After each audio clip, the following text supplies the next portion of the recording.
So we have another listener question. This one comes from TheGreySkull. Once again, if you are interested in asking a listener question that will be read and fleshed out on the podcast, just be sure to check out our Patreon subscription below. And you will get all kinds of cool swag and stuff if you hit a certain tier. If not, if you just want to give money to the podcast and say, hey, you're doing a good job, just be sure to check it out. So, Patreon listener question from TheGreySkull, and he wants to know, here's a simple one I want to ask. We've had Generation 1. We've had Generation 2. But what do you think really was Generation 3 for Transformers? And I've seen this argument asked many times in the past, and we never had a true answer. So what do you think is Generation 3 for Transformers? Love everything you do with the podcast. You're a treasure to the fandom. Thank you. That's very nice. TheGreySkull. Okay. Yeah, you know what? He's right, though, because I think back to the old message board days and ATT back in like 97, 98. And I remember how a lot of people were making those comparisons and going like, Beast Wars is Generation 3, and then when they did Machine Wars, which was kind of happening around the same time as Beast Wars in 98, 99, people would say, oh, Machine Wars is Generation 3, and Beast Wars is its own side series, like a side story, if anything, because of just the way it was being handled, because it was beasts, and, beasts are different than vehicles. Imagine how that is back then. It's, it's Generation 2 in a lot of ways really was just a marketing title, because when you really look at it, Generation 1 wasn't called Generation 1 back in the day. And even when we were like knee deep into Beast Wars, it still wasn't called Generation 1. I think the first, and correct me if I'm wrong, but I know that this has come up in the past. I think the first time the term Generation 1 was ever truly used officially, it was always used by the fans, but I think the term Generation 1, it was officially used during the SCF PVC line, when they did something called the Generation 1 PVC line, where they just did like the whole history of Generation 1 toys in PVC. And I think that was the first time it was acknowledged through a Japanese line using a fan term. And the fan term, it only happened, like we call it Generation 1 because we had something called Generation 2. So if it's, it's the same way how if you have a PlayStation 2, I guess there's a PlayStation 1, Either way. So I don't know. That's a tough one.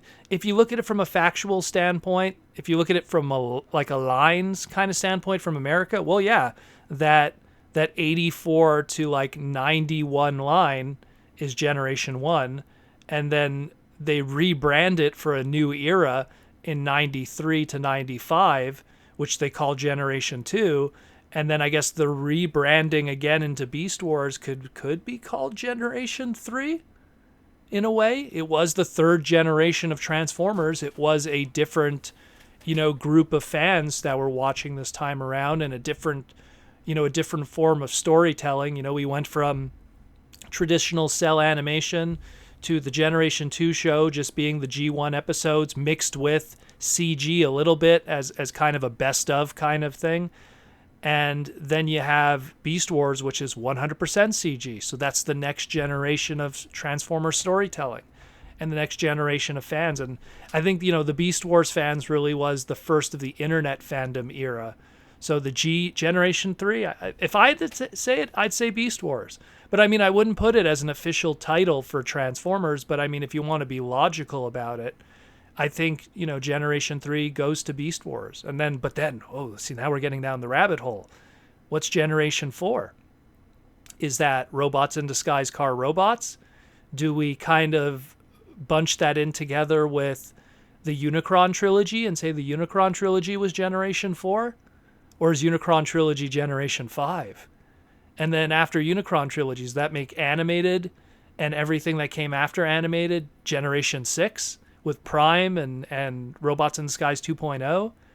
are we now in Generation 7 with Cyberverse? You know, like it's so hard to like pinpoint that. Now we have the movies too. Where does that fall into the generation thing? It's all. I don't want to say it's a silly question, Grayskull, but it's something that like it's almost like you can't overthink it too much, because of when you think about the history of why the term Generation 2 even exists.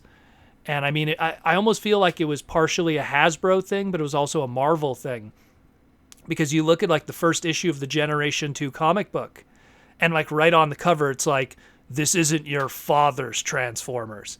Which is like, I almost found that silly, because it's like, you were probably like between the ages of 5 and 10, let's say, when let's say you were between 5 and 10 years old, right, when 1984 happened. Let's say you were there right on the ground floor when G1 came out in 1984. And let's say you were, I don't know, you were 5 years old, let's say, right? So then Generation 2 came out 10 years later. So if you were 5, you were either 15. And if you were 10, then now you're 20. You know? So you're trying to say that, I don't know what kid who grew up on Generation 1 had already fathered children that could read comic books, that could then read that cover that says, this isn't your father's Transformers. Unless you were, I don't know, unless you were like an older fan. If you were a fan who was 15 when G1 came out, then yeah, okay, you could argue that. But I don't know, I always found that funny about Generation 2's marketing, that it was supposed to be this next generation of Transformers, when really Transformers, and this kind of almost ties into our last segment that we talked about, the worst year for Transformers, where Transformers really, was only dormant for maybe a year and a half in the public view of America. But either way, it's an interesting question. I'm kind of curious what others think of this too, because again, like, I have a loose answer, and I'll just say Beast Wars. But even then, it's it's nothing that's official or set in stone, and I don't think it ever will be. But it's something that it's something worth discussing. It's kind of I'd like to hear other people's opinions on it, because it would give me probably a better a brander perspective on what some people might consider that. But I mean, G2 is what it is, and G1 is called G1 only because of G2. And then we have the Beast era, which isn't G3, but maybe it is. I don't know. Anyways, thank you, Greyskull, for the question. Really good question. Really makes people think. And thanks for the kind words. So once again, if you're interested to ask a question on the podcast, be sure to check out the Patreon stuff below.